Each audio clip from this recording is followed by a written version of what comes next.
Hello बच्चों, कैसे हो आप सभी। मैं आशीष तिवारी आप सभी का मिटेक्सा चैनल पे एक बार फिर से स्वागत करता हूं। और लास्ट वीडियो पे बहुत अच्छा रिस्पांस मिला आप सभी का, और आप सभी ने डिमांड करा कि ट्रिग्नोमेट्री एक जो चैप्टर है उसको स्टार्ट से कराया जाए। ठीक है, तो यहाँ पर आज मैं स्टार्ट कर रहा हूँ ट्रिग्नोमेट्री। बहुत ही बेसिक से मैं आपको इसको समझाऊंगा। बहुत सारे बच्चों को जिस इस चैप्टर से जितना डर लगता है वो आज की क्लास के बाद खत्म हो जाएगा। ठीक है, तो आपको चिंता नहीं करना है, अच्छे से पढ़ना है, आराम से बेसिक से मैं आपको चीज़ें सिखाऊंगा ट्रिग्नोमेट्री में। आपको इसके बाद डाउट्स नहीं रह जाएंगे। आपको कोई भी अगर मन में कुछ भी क्वेश्चन है तो आप कमेंट्स के थ्रू पूछ सकते हैं। मैं नेक्स्ट क्लास में आपका जो डाउट है वो ज़रूर लूँगा। जिन भी बच्चों को प्रॉब्लम आती है वो आप कमेंट करो, वीडियो में नीचे कमेंट्स मैं आपके आराम से पढ़ता हूँ, और हर एक कमेंट का मैं आपको नेक्स्ट क्लास में रिप्लाई कर दूंगा। ठीक है, तो स्टार्ट करते हैं ट्रिग्नोमेट्री से। इसका जो नाम है उसमें ही काफ़ी कुछ इसके बारे में छिपा हुआ है। ट्रिग्नोमेट्री जो है वो ग्रीक वर्ड, कौन सा ग्रीक वर्ड था इसमें, ट्रिग्नॉन, है ना। ट्रिग्नॉन जिसका कि मतलब होता है ट्राइंगल, ट्राइंगल से मतलब होता है, और मेट्रॉन जिसको मेट्री बना दिया गया, ये मतलब होता है मेजर करने से रिलेटेड। ठीक है, हिंदी में इसको क्या बोलते हैं, त्रिकोणमिति। हिंदी अपनी आसान रहती है, सीधे से बात समझ में आती है। देखो मेरी क्लासेस जो मैक्सिमम होती हैं उसका एक जो सबसे इम्पॉर्टेंट चीज़ है जो आपको हमेशा मिलेगा, कम समय में आपको ज़्यादा से ज़्यादा कंटेंट देने की कोशिश करता हूँ। तो जितनी भी देर की क्लास होगी उसमें आपको मैक्सिमम कंटेंट मिलेगा। थोड़ा बहुत मैं आपको हंसाने की भी कोशिश करूंगा ताकि आपका मन लगा रहे, परेशान नहीं हो, क्योंकि मैथ्स है काफ़ी बोरिंग हो जाता है कई बार। फिर भी मैं कोशिश करूंगा कि आप अच्छे से हंसते हुए पढ़ो। ठीक है, तो ट्रिग्नोमेट्री है, या फिर आप हिंदी में इसको त्रिकोण मिति बोलते हैं। मिति का मतलब आपको पता है मेजरमेंट होता है, जैसे मेंसुरेशन भी आपकी होती है क्षेत्र मिति। तो मिति का मतलब होता है मेजरमेंट, है ना। पहले के समय में मेजर करते थे कुछ टेप वगैरह लेकर के, इंची टेप से। बाकी अब हम लोग इसको कैसे मेजर करना है, क्योंकि अगर आपको माउंट एवरेस्ट की हाइट मेजर करनी है ना, माउंट एवरेस्ट कितना ऊंचा है, बहुत ऊंचा है, तो इसको तो टेप लेकर के नहीं मेजर कर सकते हो, क्योंकि ये कितना है 8848, 8848 इतना मीटर अगर आपको मेजर करना है तो बहुत बड़ा टेप लगेगा, या तो फिर आपको इतना ऊपर चढ़ना ही चढ़ना पड़ेगा। बिना चढ़े कैसे मेजर करोगे। तो इसके लिए एक मैथ्स की एक साइंस है जिसको डेवलप किया गया, इसका नाम दिया गया ट्रिग्नोमेट्री। उसमें उन्होंने मेनली क्या स्टडी किया, ट्राइंगल्स को। ठीक है, ट्राइंगल्स को स्टडी किया, और ट्राइंगल में भी क्या किया गया, रिलेशन फाइंड आउट किया गया। ट्राइंगल में दो ही चीजें होती हैं भाई, कोई भी आपका ट्राइंगल हैगा तो ट्राइंगल में दो ही चीजें होती हैं, या तो उसमें साइड्स होती हैं तीन, या फिर उसमें तीन एंगल्स होते हैं। आप यही दो चीजें फाइंड आउट करोगे, इसके अलावा ट्राइंगल में कुछ भी नहीं है। तो ट्राइंगल में हम लोग फाइंड आउट करते थे जब चीजों को, तो उसको मेजर करने की जो टेक्निक बनी उसको बोला गया ट्रिग्नोमेट्री। अब इस ट्रिग्नोमेट्री में हम लोगों ने और स्पेसिफिक देखा, क्या चीज देखा, मैक्सिमम जो ट्राइंगल्स हैं वो कैसे हैं, राइट एंगल ट्राइंगल, यानी कि ये वाला जो एक एंगल था, इस एक एंगल को इन लोगों ने क्या किया, 90 डिग्री, यानी कि इसको 90 डिग्री पे फिक्स रखा। ऐसे ट्राइंगल्स देखे जो 90 डिग्री पे फिक्स हैं। तो राइट एंगल ट्राइंगल्स की हम लोगों ने बात करी। यहां पर ही एक प्रश्न मैक्सिमम बच्चों के मन में उठ जाता है कि सर अगर राइट एंगल ट्राइंगल नहीं होगा तो क्या उस केस में ट्रिग्नोमेट्री नहीं लगेगी। बिल्कुल लगेगी, कैसा भी आपका ट्राइंगल हो ट्रिग्नोमेट्री लग जाती है। कैसे लगती है, अगर आपका अगर एक एक्यूट एंगल ट्राइंगल, यानी कि जब एंगल 90 डिग्री से कम होगा तो उसके दो टुकड़े कर लिए जाते हैं, तो इस तरह से आपका ट्रिग्नोमेट्री लगती है। अगर आपका ऑब्ट्यूज एंगल ट्राइंगल है, अधिक कोण त्रिभुज है, तो इस केस में आप इस तरह से इसको ब्रेक कर लेते हो, और यहां पर आप राइट एंगल ट्राइंगल फॉर्म कर लेते हो, या फिर आप यहां से एक परपेंडिकुलर डाल करके दो राइट एंगल ट्राइंगल्स फॉर्म कर लेते हो। तो हर एक केस में आप ट्रिग्नोमेट्री लगाते हो, लेकिन हम लोग जो लगाते हैं ट्रिग्नोमेट्री वो राइट एंगल ट्राइंगल्स में लगाते हैं।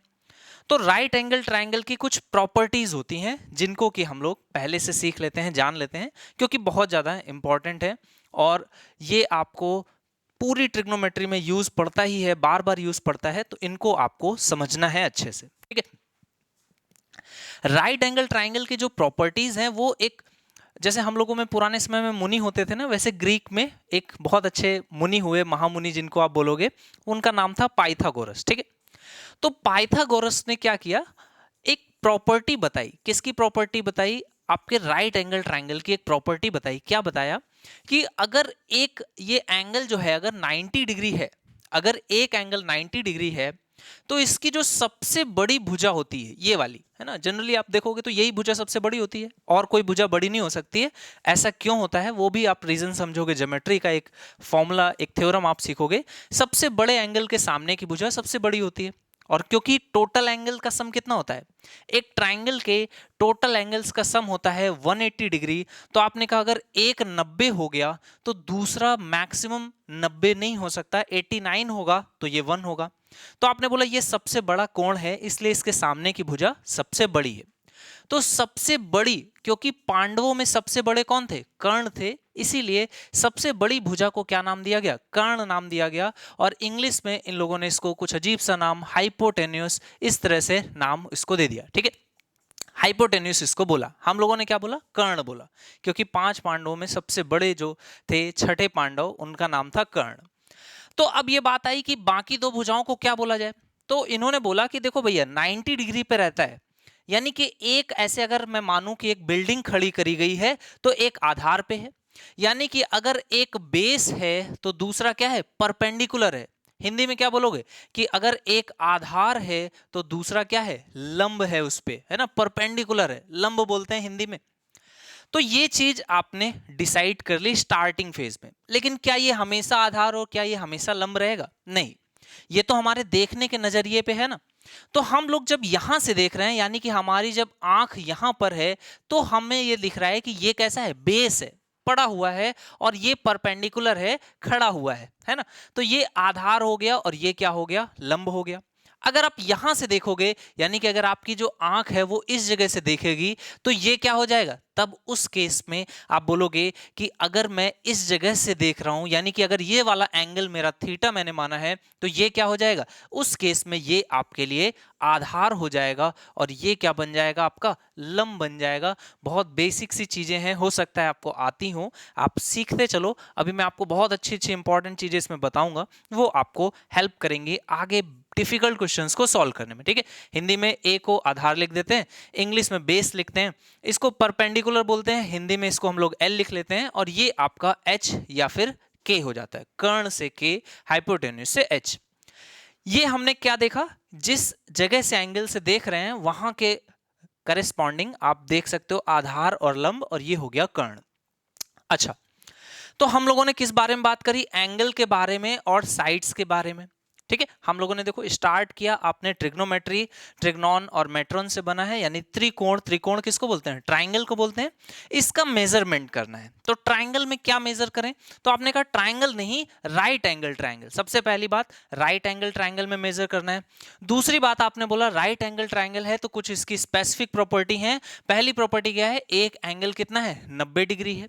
दूसरी प्रॉपर्टी क्या है, आपको पाइथागोरस ने बताई, क्या प्रॉपर्टी बताई, कि कर्ण का जो स्क्वायर होता है ना, कर्ण का जो स्क्वायर होता है वो लंब के स्क्वायर और आधार के स्क्वायर के सम के जोड़ के बराबर होता है। ये प्रॉपर्टी आपको पाइथागोरस ने बताई थी, ठीक है। इसीलिए इसे पाइथागोरियन थ्योरम भी बोलते हैं, कि हाइपोटेनस का जो स्क्वायर होता है वो परपेंडिकुलर के स्क्वायर और बेस के स्क्वायर के बराबर होता है। यहां तक कोई समस्या नहीं, आपको ये बात समझ में आ गई। तो आपने बोला ये वाली जो थ्योरम है इसका क्या यूज है, तो मैंने बोला इसका भी यूज पड़ेगा, आप बस सीखते चलो, ठीक है। परपेंडिकुलर का स्क्वायर और बेस का स्क्वायर हाइपोटेनस के स्क्वायर के बराबर होता है। एक और प्रॉपर्टी मैंने आपको ऐसे ही बता दी, बेसिक सी प्रॉपर्टी, क्या, इंटरनल एंगल्स का सम कितना होता है, 180 डिग्री। अब यहां पर एक सीखने वाली बात है जो आप यहीं पे सीख लो। देखो अगर ये एंगल 90 डिग्री है, एक एंगल अगर आपको दे दिया जाए थीटा, तो क्या आप ये वाला एंगल बता सकते हो, बिल्कुल बता सकते हो। अगर ये थीटा है, ये 90 है, तो टोटल कितना होता है 180। तो आप क्या बोलोगे कि ये वाला एंगल कितना हो जाएगा, 90 माइनस थीटा हो जाएगा। इसको आप ऐसे भी कर सकते हो कि अगर मैं इसको 5 मान लूं, तो आपने कहा थीटा प्लस 90, ये वाला एंगल प्लस 5, इनका सम कितना होगा, 180 के बराबर हो जाएगा। तो आप यहां से देख सकते हो कि फाई की वैल्यू कितनी आ जाएगी, 90 माइनस थीटा के बराबर आ जाएगी। ये बात समझ में आ गई, यहां तक कोई समस्या नहीं होनी चाहिए, बेसिक चीजें मैंने अभी तक डिस्कस करी, ठीक है। अच्छा, अब यहां पे मैंने आपको बताया कि जब एंगल्स के बारे में बात आपने कर ली, तो इसके बाद जो साइड्स हैं, कितनी साइड्स हैं, आपने बोला 3 साइड्स हैं, कौन कौन सी है। अगर मैं यहां वाला एंगल देखूं थीटा, तो आप इसको क्या बोलोगे, आधार, इसको क्या बोलोगे, लंब, इसको क्या बोलोगे, कर्ण। तो ये जो तीन साइड्स हैं इनमें रेशियोज को देखा गया कि एक फिक्स रेशियो रहता है हमेशा, ठीक है। ये जो फिक्स रेशियोज हैं, आपने कहा कि ये जो फिक्स रेशियोज हैं इनकी वैल्यू आप अगर एक फिक्स ट्राइंगल में देखोगे तो ये हमेशा वैरी नहीं करती है, एक जैसी रहती है। इसलिए इनको नाम दिया गया, क्या नाम दिया गया? इनको नाम दिया गया ट्रिग्नोमेट्रिक रेशियोज, है ना। ट्रिग्नोमेट्रिक रेशियोज कौन कौन से हैं? देखो, आप कितने रेशियो बना सकते हो। अगर तीन संख्याएं हैं आपके पास, तो आप तीन भुजाएं हैं आपके पास, तो आप देखो कैसे कैसे रेशियो लिख सकते हो। अगर मैं k से डिवाइड करूं तो l को डिवाइड कर सकता हूं और a को डिवाइड कर सकता हूं, ठीक है। अगर मैं l से डिवाइड करूं तो a को डिवाइड कर सकता हूं और k को डिवाइड कर सकता हूं। अगर मैं a से डिवाइड करूं तो k को डिवाइड कर सकता हूं और l को डिवाइड कर सकता हूं। तो आपने देखा मैं 6 ही रेशियोज लिख पाया। क्या इसके अलावा आप कोई और यूनिक रेशियो लिख सकते हो? नहीं लिख सकते हो। तो आपने बोला यही 6 रेशियोज हैं, यही 6 रेशियो आपके क्या बन गए? इनको नाम दिया गया। जो नाम थे काफी बड़े बड़े नाम थे, sine, cosine, tangent, cotangent, secant, cosecant, ठीक है। हिंदी में भी इनके नाम है, बहुत कम बच्चे जानते हैं बट आपको पता होना चाहिए। देखो टेंजेंट जो होती है वो कौन सी रेखा होती है? आपने कहा स्पर्श रेखा होती है, इसको बोलते हैं स्पर्शज्या। यही आपकी टेंजेंट कहलाती है ना। अब मैं इनके रेशियोज भी जो एक्चुअल रेशियोज हैं वो लिखता चलता हूं ताकि आप इनको भी देखते चलो। देखो जो टेंजेंट होती है उसको आप क्या बोलते हो? स्पर्शज्या, है ना। अच्छा, और जो आपका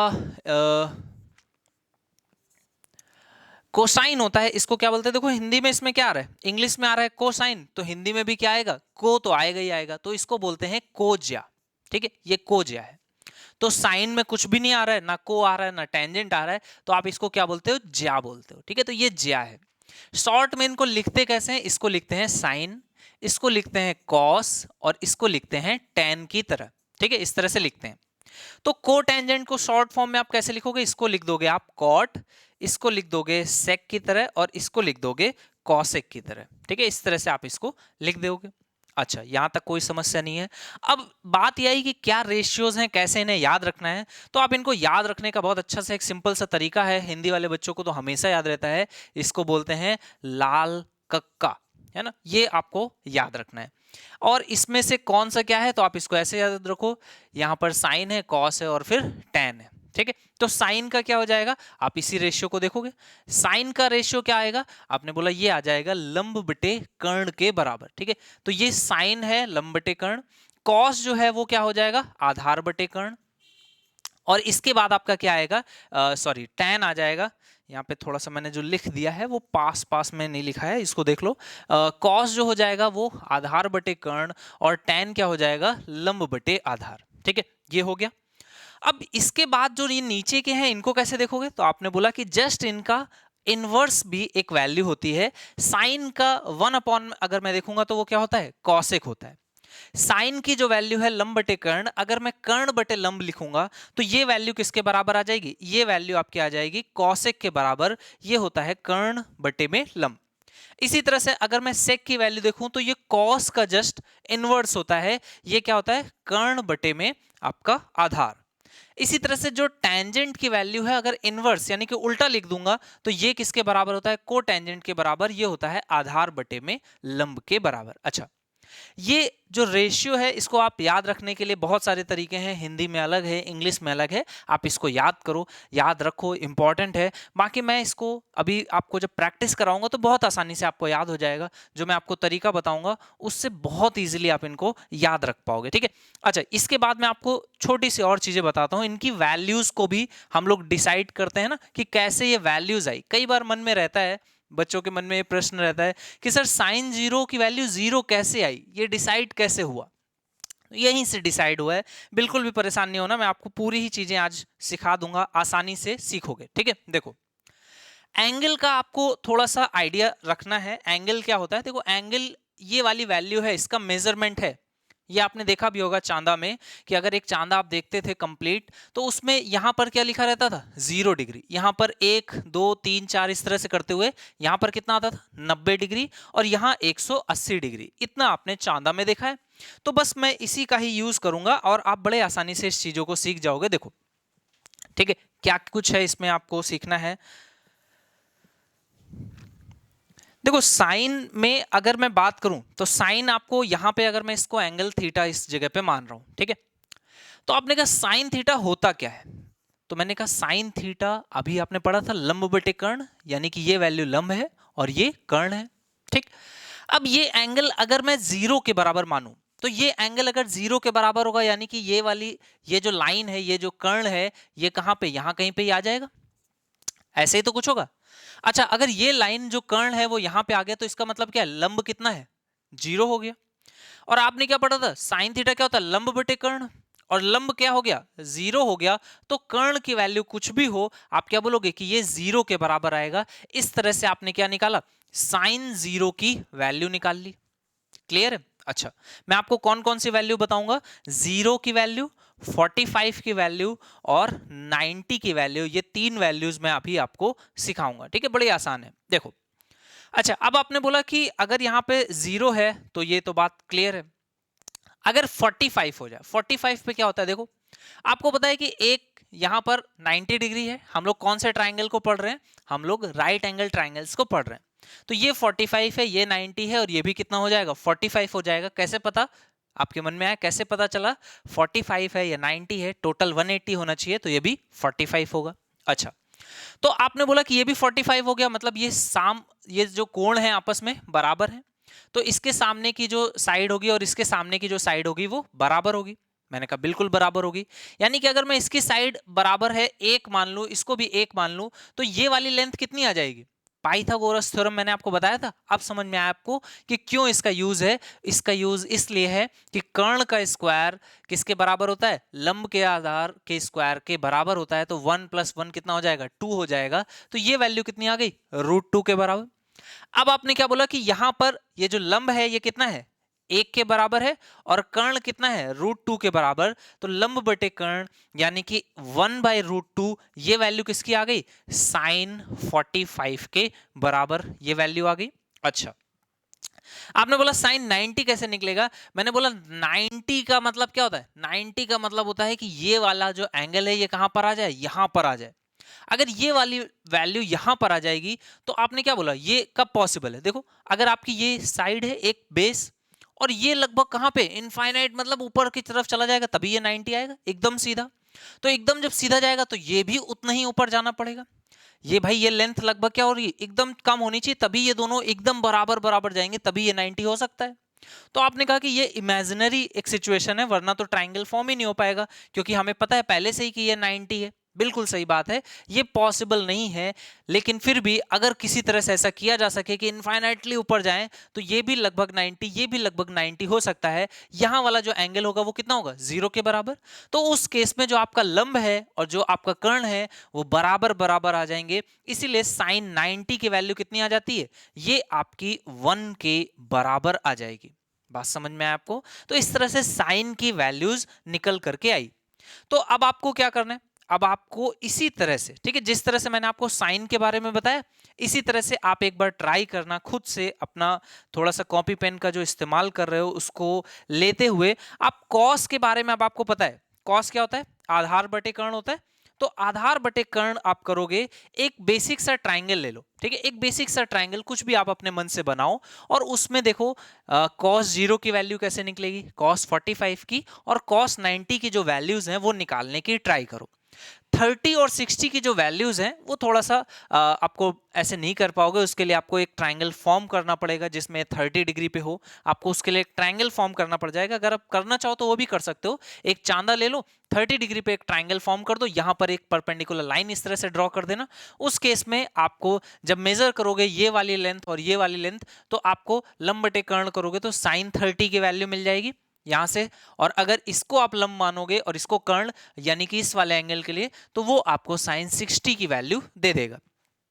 एक ही बार आप फॉर्म करोगे तो आपको मजा बहुत आएगा, ये बात मैं कंफर्म कर सकता हूं। अगर आप इस तरह से फॉर्म करके वैल्यूज निकालोगे तो ये आपको आप कभी नहीं भूलोगे, है ना। ये चीजें अब आपको हमेशा के लिए याद रहेंगी। अगर आप करना चाहो तो कॉस की भी इसी तरह से कर सकते हो। इसी तरह से आपको tan की वैल्यूज भी फाइंड आउट करनी है। tan की भी वैल्यू जब आप फाइंड आउट करोगे तो 0 की वैल्यू 0 आएगी, 45 की वैल्यू यहां पर भी 1 आती है, और 90 के केस में, क्योंकि लंब बटे आधार होता है, आधार तो फिक्स होता है, लंब जब कितना इनफाइनाइट हो जाएगा तो tan 90 आपका इनफाइनाइट हो जाता है। इसी तरह से आप cos की वैल्यूज भी निकालोगे तो cos 0 कितना आ जाएगा, ये 1 आ जाएगा। cos 45 कितना आ जाता है, सेम है sin 45, ये 1/√2। क्यों? क्योंकि आधार बटे कर्ण, आधार 1 और कर्ण √2। 45 पे देखो ये ट्रायंगल लगभग सेम हो गया। इसी तरह से cos 90 पर ये कितना हो जाता है, ये 0 के बराबर। आप इनको निकालना जरूर, ठीक है। अच्छा, इसके बाद अब हम लोग साइन कॉस tan अच्छे से निकाल लिया है। यहां पर हम लोग एक चीज सीखेंगे, बहुत इंपॉर्टेंट है। वो चीज क्या है, देखो मैंने आपको बताया कि ये एंगल 90 तो फिक्स है, ये वाला एंगल कितना है, थीटा है, और ये वाला एंगल कितना है, 90 माइनस थीटा है ना, ये 90 माइनस थीटा है, ये आपका फिक्स है। तो आपने कहा ये अगर थीटा है तो ये 90 माइनस थीटा है, ऐसा तो हमें पता है। अच्छा, तो मैंने कहा अगर साइन थीटा की मैं वैल्यू निकालता हूं तो क्या आती है। आपने कहा सर ये तो याद करा रहे हो, अब बार बार बोल बोल के, बिल्कुल याद करा रहा हूं, याद हो जाना चाहिए। तो आपने कहा अगर मैं इसको आधार मानता हूं, इसको लंब, इसको कर्ण, तो साइन थीटा क्या होता है, लंब बटे कर्ण L/K। अच्छा, मैंने cos थीटा अगर पूछा, cos थीटा अगर पूछा तो आप फटाक से बता दोगे ये तो होता है आधार बटे कर्ण, लेकिन मैं ये नहीं पूछूंगा क्योंकि ये तो फिर आसान हो गया, बहुत आसान हो गया, इतना आसान अब बार बार नहीं पूछेंगे। मैंने कहा कुछ नया बताओ, cos 90 माइनस थीटा बता सकते हो क्या, cos 90 माइनस थीटा, यानी कि ये वाला जो एंगल है इसको जरा देख करके बताओ। तो आपने कहा सर इस वाले एंगल के लिए अगर मैं देखूंगा यहां से, यानी ऊपर से देख रहे हैं, तो ये मेरे लिए क्या हो जाएगा, ये वाली जो वैल्यू है, अगर ये L है, ये L ही रहेगा, मतलब नाम अगर दिया गया तो L ही रहेगा। लेकिन अब ये हो क्या जाएगा मेरे लिए, ये आधार हो जाएगा, अगर मैं यहां से देख रहा हूं तो, है ना। और ये जो A है ये क्या हो जाएगा मेरे लिए, ये अब आपके लिए लंब हो जाएगा, है ना। और कर्ण तो हमेशा ही कर्ण रहता है। तो आपने बोला जो tan है, अगर मैं, सॉरी tan नहीं, यहां पर tan को तो हटा देते हैं। देखो ये जो आपका cos है, cos यहां से अगर मैं देखूं, ये क्योंकि 90 माइनस थीटा है, तो इसके अकॉर्डिंग अगर मैं देखूंगा तो क्या मिलेगा। आपने कहा इसके लिए ये आधार है और ये कर्ण है, तो आधार क्या है L और कर्ण क्या है K। तो यहां वाले एंगल के अकॉर्डिंग अगर मैं निकालना चाहूं इसी एक ही ट्राइंगल से, अगर इन साइड्स का कुछ मैंने वैल्यू दे दी है कि ये L है, ये आपका A है, तो उस केस में आप देखोगे कि साइन थीटा और cos 90 माइनस थीटा की वैल्यू क्या आई, सेम आई। तो यहां से एक बहुत इंपॉर्टेंट रिजल्ट निकल करके आता है, वो क्या है, वो मैं आपको बहुत अच्छे से सिखाऊंगा, उसको बहुत ध्यान से आपको समझना भी है। देखो जो वैल्यू साइन थीटा की है वही वैल्यू कॉस में 90 माइनस थीटा की है, ये वैल्यू बहुत इंपॉर्टेंट है।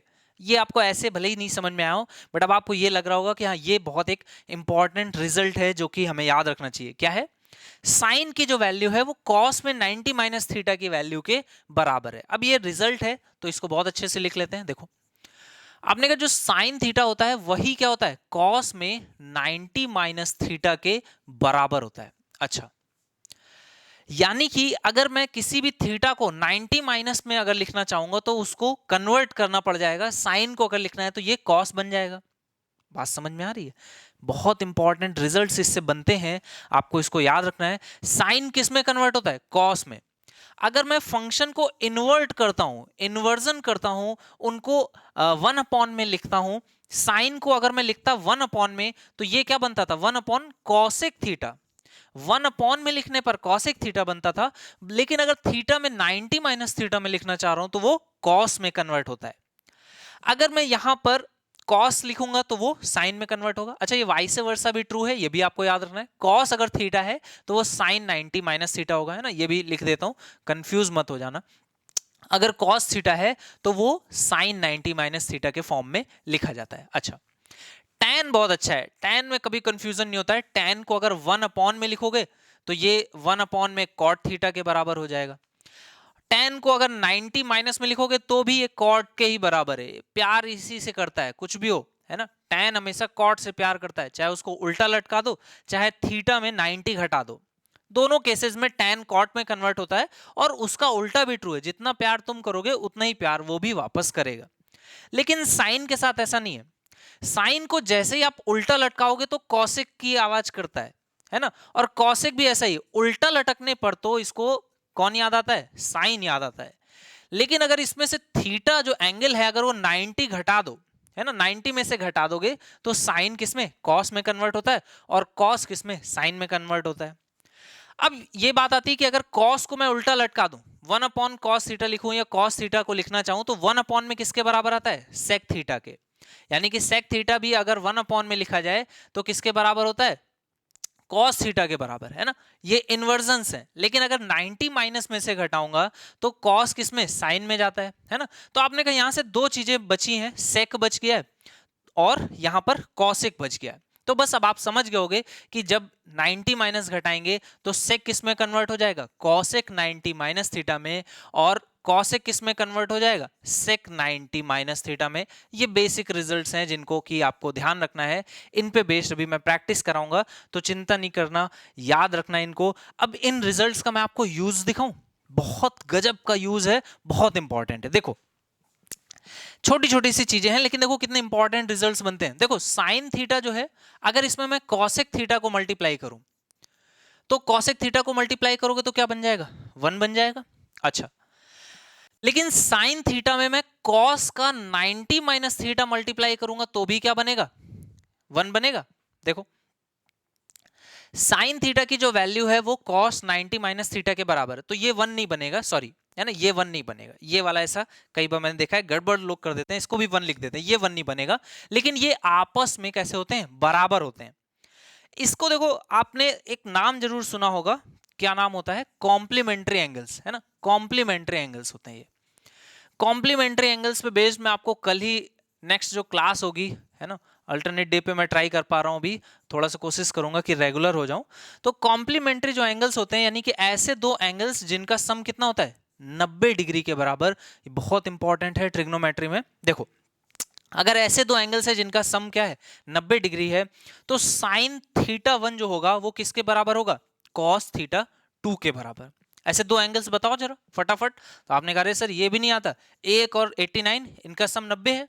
अच्छा, तो मैंने कहा देखो, अब तुमसे कोई पूछे साइन 1 की वैल्यू बताओ, तो तुम उससे पूछना कॉस 89 की वैल्यू बताओ। ये दोनों आपस में क्या होंगे? सेम हो जाएंगे।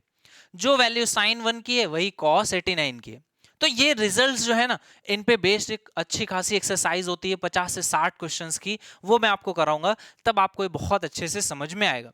इसके बाद एक और बेसिक कॉन्सेप्ट है जो मैं आपके साथ डिस्कस करूंगा, और वो है कौन से क्वाड्रेंट में कौन सा कब कैसा रहता है, उस बारे में ये छोटा सा कॉन्सेप्ट, इसको डिस्कस करते हैं। इसके साथ बेसिक कॉन्सेप्ट्स आपके कवर हो जाएंगे, देन थोड़ी सी प्रैक्टिस करेंगे। देखो आपने बोला कि फर्स्ट क्वाड्रेंट में इस तरह से आपका एक ट्राइंगल बनेगा, है ना। अच्छा, आपको क्वाड्रेंट का थोड़ा सा आइडिया है कि ये एक्स एक्सिस है, यानी कि इस साइड जाओगे तो पॉजिटिव रहेगी, इस साइड आओगे तो निगेटिव हो जाएगी, पता है ना।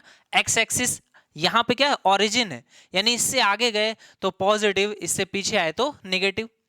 सेम वे में ये क्या है? आपकी वाई एक्सिस है, ऊपर गए तो पॉजिटिव, नीचे आए तो निगेटिव। ये बात आपको याद रखनी है। अच्छा, तो आपने बोला ये बात तो पता है, सभी को पता होती है, तो मैंने कहा अगर आप फर्स्ट क्वाड्रेंट में हैं, यानी कि फर्स्ट क्वाड्रेंट में एंगल आपका कहां से कहां तक रहता है? तो आपने कहा 0 से लेकर के, ये क्या है? 0 है, ये क्या है? 90 डिग्री है। इस क्वाड्रेंट में सारी भुजाएं कैसी हैं? पॉजिटिव हैं। तो चाहे साइन हो, कॉस हो, टैन हो, या इनके उल्टे लटके हुए लोग हों, सभी कैसे रहेंगे? ऑल पॉजिटिव रहेंगे। क्लियर है? अच्छा, तो सेकंड क्वाड्रेंट में आते हैं। सेकंड क्वाड्रेंट में कौन पॉजिटिव रहता है? आपने कहा सिर्फ और सिर्फ साइन पॉजिटिव रहता है। कैसे? तो आपने कहा देख लो, बहुत सिंपल है, एक ट्राइंगल इस तरह का फॉर्म कर लो। आपने जैसे ये ट्राइंगल फॉर्म किया, ठीक है, तो देखो इसमें ये जो बेस है आपको देखना कहां से? इसी जगह से देखना है, ओरिजिन से ही। तो आपने कहा यहां से अगर मैं देखूंगा तो इसकी जो बेस की वैल्यू है वो कैसी है? नेगेटिव है। और ये आपका कैसा है? जो आपका परपेंडिकुलर है, या फिर इसको मैं लंब बोलूंगा, ये जो कर्ण है, ये दो वैल्यूज खाली और खाली क्या है? पॉजिटिव है। अच्छा, कर्ण क्या होता है आपको याद है? स्क्वायर रूट के अंदर में लंब का स्क्वायर और आधार का स्क्वायर। तो कर्ण हमेशा पॉजिटिव रहता है, कहीं भी रहे। तो आपने कहा ये तो भाई हमेशा के हमेशा ही पॉजिटिव रहने वाला है, कर्ण से कोई मतलब नहीं है। तो आपने कहा इस केस में सिर्फ और सिर्फ साइन पॉजिटिव होता है। तो साइन पॉजिटिव है, यानी कि 1/sin, यानी कि कॉसेक भी कैसा होगा? पॉजिटिव होगा। क्यों? क्योंकि कॉसेक क्या होता है? 1 में साइन, ठीक है। तो साइन यहां पर पॉजिटिव रहता है। इस फर्स्ट क्वाड्रेंट में सभी पॉजिटिव, सेकंड क्वाड्रेंट में सिर्फ और सिर्फ साइन पॉजिटिव होता है। थर्ड क्वाड्रेंट में आ जाते हैं। थर्ड क्वाड्रेंट में देखो क्या होता है, यहां कहीं पर आपका हो जाएगा। तो आपने बोला कि अगर मैं आधार चाहे यहां से इस तरह से ड्रॉ करूं या फिर इस तरह से ड्रॉ करूं, दोनों ही कैसे हैं? निगेटिव हैं। दोनों निगेटिव हैं। तो अगर मैं साइन की बात करूं तो लंब निगेटिव हो गया, कर्ण हमेशा पॉजिटिव। कॉस की बात करूं, आधार निगेटिव हो गया, कर्ण हमेशा पॉजिटिव। तो आपने बोला कि साइन और कॉस तो निगेटिव हो गए, यानी कि उनके इनवर्सेस भी कैसे हो गए, निगेटिव हो गए। तो आप क्या बोलोगे, यहां वाले केस में tan क्या होता है भाई, लंब बटे आधार। तो आपने कहा लंब भी निगेटिव है, आधार भी निगेटिव है, दोनों ही निगेटिव है, तो ये निगेटिव से निगेटिव कट जाएगा। tan आपस में पॉजिटिव, और tan अगर पॉजिटिव है तो इसका उल्टा लटका हुआ भाई भी पॉजिटिव रहेगा। ठीक है, तो आपने कहा फर्स्ट क्वाड्रेंट में ऑल पॉजिटिव, सेकंड क्वाड्रेंट में साइन और कॉसेक पॉजिटिव, थर्ड क्वाड्रेंट में tan और कॉट पॉजिटिव। तो बचे हुए जो दो लोग रह गए कौन कौन, सेक और कौन सा रह गया भाई, कॉस रह गया, है ना। तो सेक और कॉस ये कहां पर आएंगे, फोर्थ क्वाड्रेंट में पॉजिटिव आ जाएंगे। फर्स्ट क्वाड्रेंट कहां से कहां तक होता है, आपने कहा 0 से लेकर के 90 डिग्री, ये वाला 90 से 180, ये 180 से 270, और ये कहां पे आ जाएगा 270 से लेकर के 360। 360 के आगे क्या होता है, तो एक बात याद रखना मेरी, 0 हो या 360 हो ये आपस में बराबर है। चाहे मैं 0 लिखूं चाहे 360 लिखूं, ये दोनों के दोनों आपस में कैसे हैं, एज इट इज हैं, सेम है, कोई अंतर नहीं है। यानी कि अगर आपसे कोई बोले 420 डिग्री का मतलब बताओ, आप बोलोगे किसके 420 तो आप बोलना साइन के 420। तो साइन का 420 हो या साइन का 60 डिग्री हो, ये आपस में बराबर है। क्यों बराबर है भाई, क्योंकि 360 इसमें एक एक्स्ट्रा लिखा है, और 360 क्या होता है, 0 होता है। तो आपने कहा 360 में 60 जोड़ोगे तो कितना आ जाता है, 420 के बराबर। तो आपने बोला 420 नहीं, ये है 60 डिग्री, 420 से ज्यादा ना करो, है ना। तो ये आप इस तरह से लिखोगे। अच्छा, अगर आपसे कोई इस तरह से बोल दे, मान लो कोई बोल दे आपसे कि साइन में 780 डिग्री की वैल्यू बताओ, तो बता पाओगे, आप बोलना देखो 360 का मतलब कितना होता है, 0, तो 720 का मतलब भी कितना होगा, 0 का है, क्योंकि 2 से गुणा करोगे अगर तो भी तो उतना ही रहेगा, तो 2 से गुणा करोगे 0 तो 0 ही रहेगा। तो 360 के मल्टीपल जितने भी आएंगे उन सबको हटा लेना, एक्स्ट्रा जो बचा होगा बस उसको निकाल देना। 360 से छोटी वैल्यू को ही आप मेजर करना, 360 या उससे बड़ी हुई तो 360 को 0 रख दोगे, बचे हुए पार्ट की वैल्यू निकाल लोगे। तो आप क्या बोलोगे, 720 और इसमें कितना जोड़ा गया है, 60 जोड़ा गया है, तो ये भी वैल्यू किसके बराबर है, साइन में 720 प्लस 60 लिखा है, 720 क्या हो गया, 0, तो आप बोलोगे ये भी साइन 60 के ही बराबर है। बात यहां तक समझ में आई, कोई प्रॉब्लम नहीं है। चलो थोड़ा सा मैं आपको प्रैक्टिस करा देता हूं कुछ बेसिक चीजों का, तो आपको अच्छे से समझ में आ जाएगा। देखो ये एक ट्राइंगल लिखा हुआ है, कैसा ट्राइंगल है, राइट एंगल ट्राइंगल है। राइट एंगल ट्राइंगल में हमेशा ये जो वैल्यूज होती हैं कुछ फिक्स वैल्यूज होती हैं। क्या क्या होती है, 3 4 5 बहुत कॉमन है, ठीक है। इसके अलावा 5 12 13, जिसमें से जो सबसे बड़ी वैल्यू वो तो कर्ण है, आपका आधार और लंब वैरी करेगा, आप कहां से देख रहे हो उस पे बेस्ड। तो अगर मैं इस वाले में अगर मैं इसको थीटा मान लूं, अगर मैं इसको थीटा मान लूं, तो आपको फटाफट बताना है साइन की वैल्यू क्या होगी, कॉस की वैल्यू क्या होगी, और tan की वैल्यू क्या होगी, ये आपको बताना है भाई, ठीक है। कैसे बताओगे, फटाफट बताओगे। अब देखो यहां से अब आपको सीखने के साथ साथ प्रैक्टिस बहुत जरूरी है, प्रैक्टिस करो। देखो हम लोग ये जरूर याद रखते हैं कि लंब बटे कर्ण होता है, तो लंब अब इसमें सर्च किया तो ये 15, कर्ण सर्च किया तो 17। तो आप क्या बोलोगे, साइन थीटा अगर मैं यहां से देख रहा हूं तो ये क्या हो गया 15/17। कॉस थीटा मैं बोलूं, आप आधार को ढूंढोगे, आधार बटे में क्या होता है, कर्ण होता है, 8/17, ये आपका हो गया। अगर मैं tan थीटा पूछूंगा तो आप क्या बोलोगे, लंब को ढूंढेंगे 15 बटे में आधार को ढूंढेंगे 8, ये आपकी वैल्यूज आ गई फटाफट। अच्छा यहां तक नहीं रुकना, इसके बाद अब आप फाइंड आउट करोगे कॉसेक की वैल्यू। कॉसेक थीटा कितना होता है, आप बोलोगे कर्ण बटे में लंब, तो कर्ण कितना होता है 17, लंब कितना है 15, आपने बोला ये आंसर आ गया। इसी तरह से आप फाइंड आउट करोगे सेक थीटा की वैल्यू, इसी तरह से आप फाइंड करोगे कॉट थीटा की वैल्यू।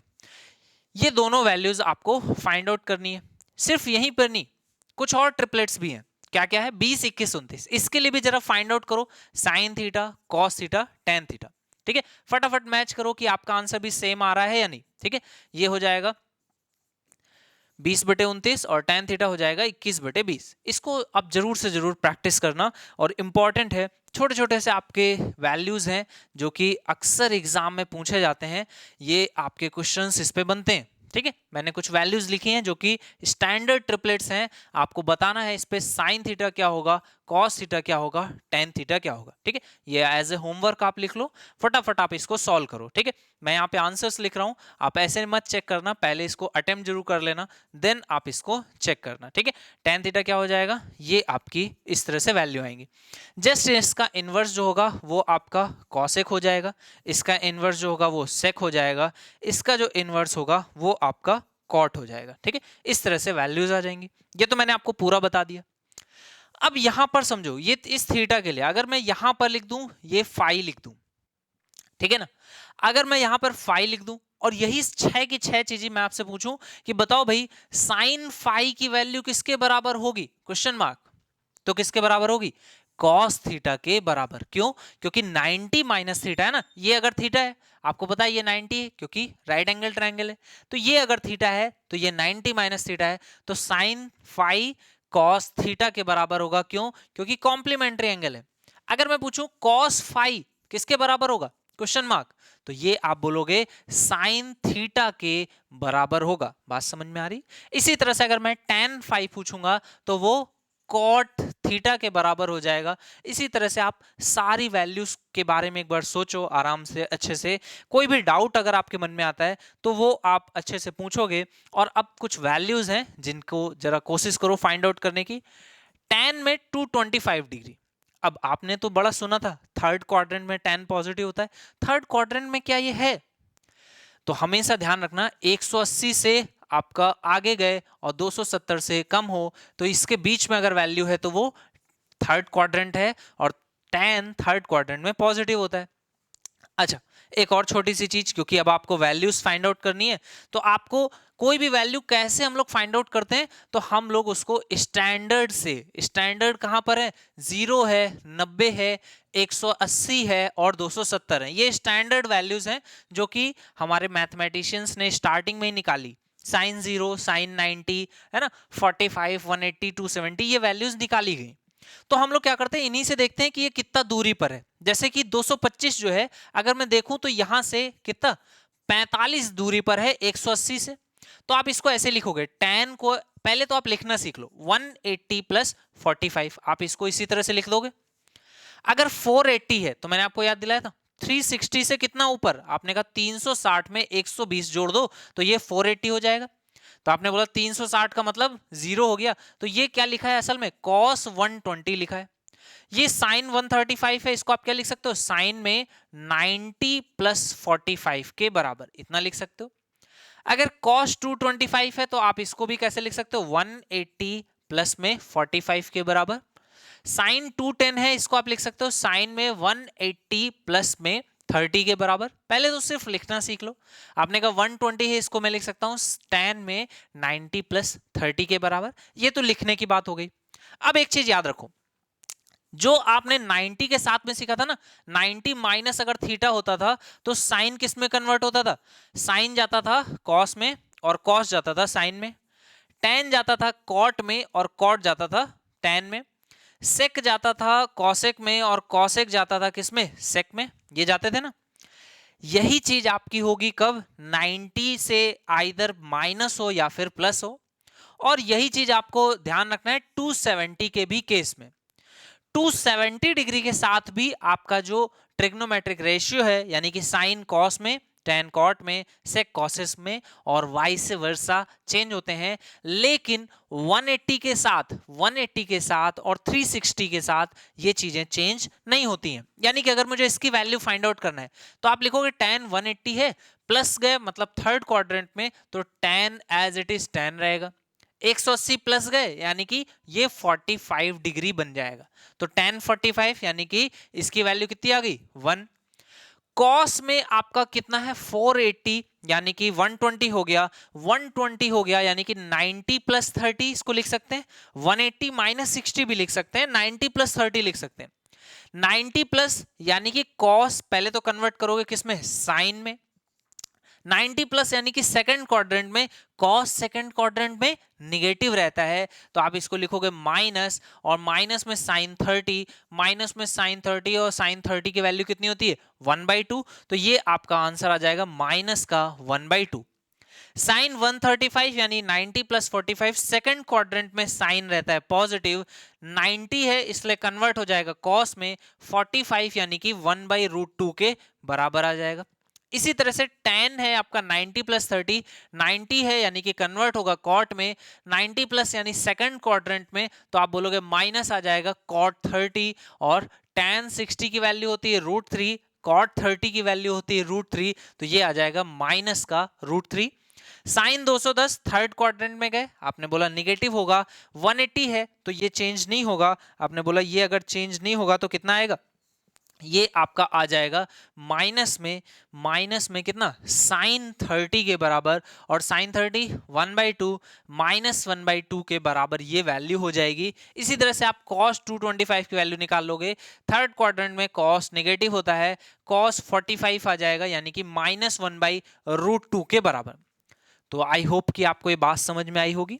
इसी तरह से और भी बेसिक कई प्रैक्टिस होती है जो कि हम लोग करेंगे अगले आने वाली क्लास में, ठीक है। तो आज की क्लास में हम लोगों ने जो भी चीजें डिस्कस करी आई होप अच्छे से आपको समझ में आया होगा। यहाँ पर हम लोगों ने ट्रिग्नोमेट्री का जो बेसिक्स है उसको कवर किया है। अगली क्लास में मैं आपको काफ़ी प्रैक्टिस कराऊंगा, लेकिन इस क्लास को आप अच्छे से सीख के आना। आपको जो मैंने कॉन्सेप्ट सिखाए हैं, जितने भी कॉन्सेप्ट्स हैं उन सभी को एक बार रिवाइज करना। इसमें से कुछ इंपॉर्टेंट है जैसे कॉम्प्लीमेंट्री का हो गया, कुछ एंगल्स के कन्वर्जन हो गए, एंगल्स की वैल्यू हो गई, आपको मैंने सिर्फ और सिर्फ साइन की वैल्यूज़ करके दिखाया, कॉस की, बाकी सारी वैल्यूज़ भी 0, 30, 45, 60, 90 ये वैल्यूज़ आप लोग निकालना जरूर।